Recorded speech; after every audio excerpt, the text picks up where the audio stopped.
Hi beautiful people, welcome back to my channel. Today we'll be talking about how to respond to your emotions.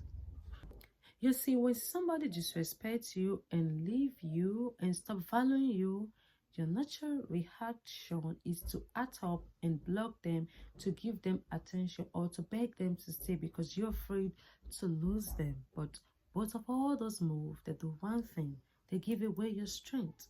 And let me tell you something: your strength is one thing you can never afford to hand over.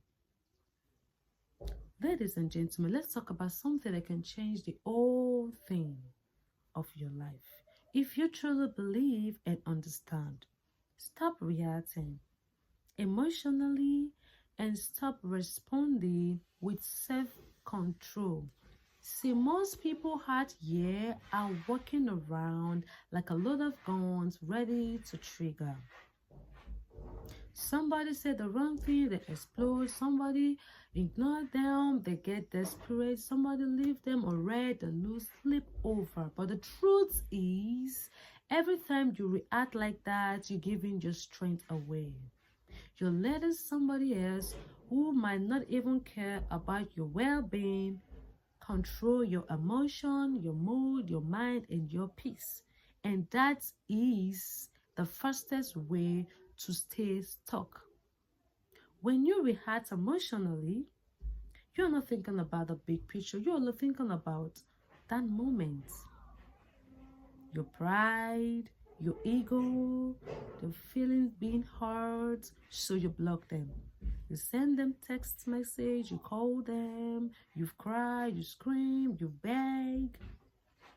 In doing so, you forget who you really are. You forget you're not supposed to be out there proving your worth to anyone. You forget you're not supposed to be available for disrespect. Reacting emotionally feels good for a second because it lets your anger and pain. But when that moment passes, you're left with a regret and embarrassment. Now, imagine instead of reacting and you respond. Responding is different.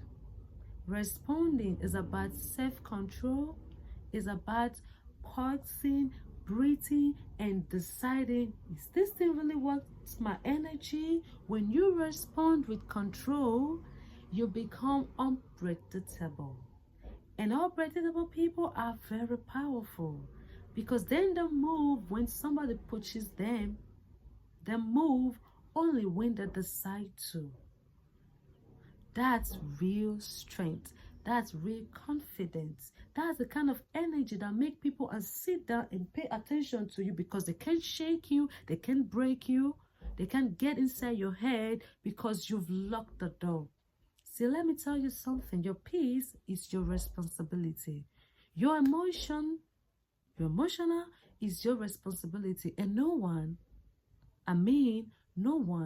should have the power to your feelings. Not that person who ghosted you, not that ex who tried to come back when they see you shining, not that friend who betrayed you.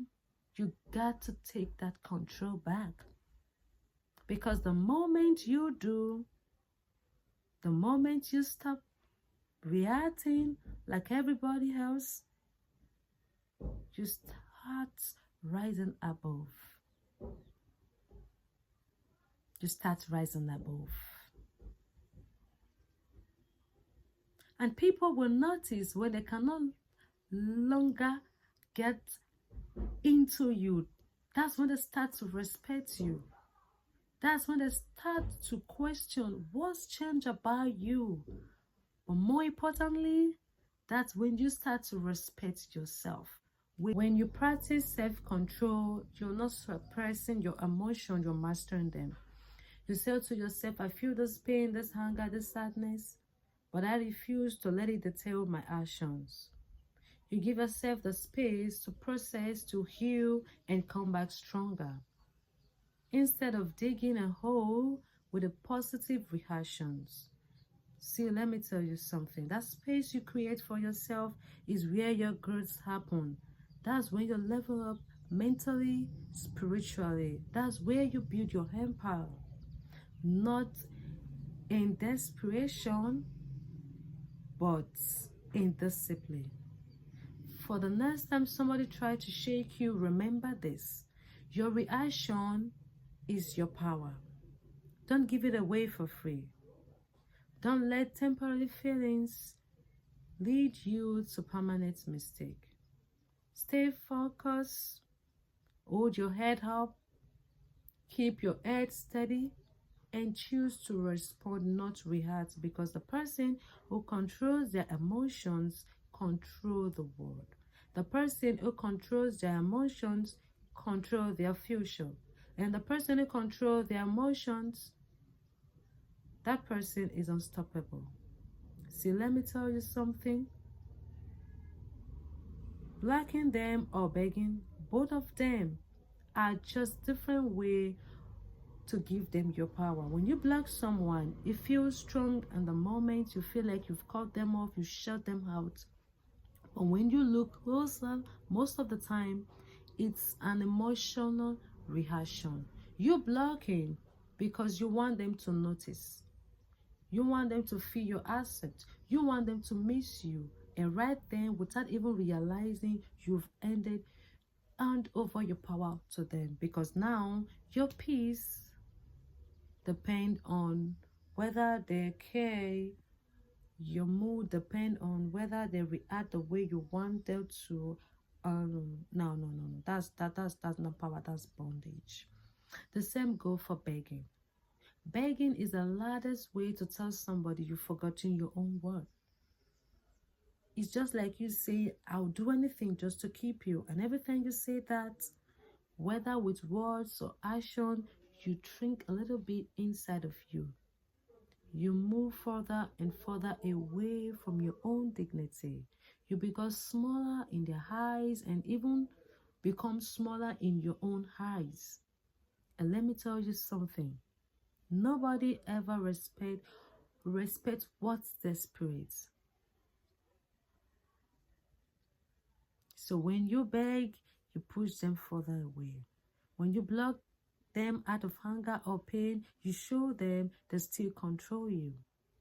Even way you lose most times. So do not block them, do not beg. Thank you for watching.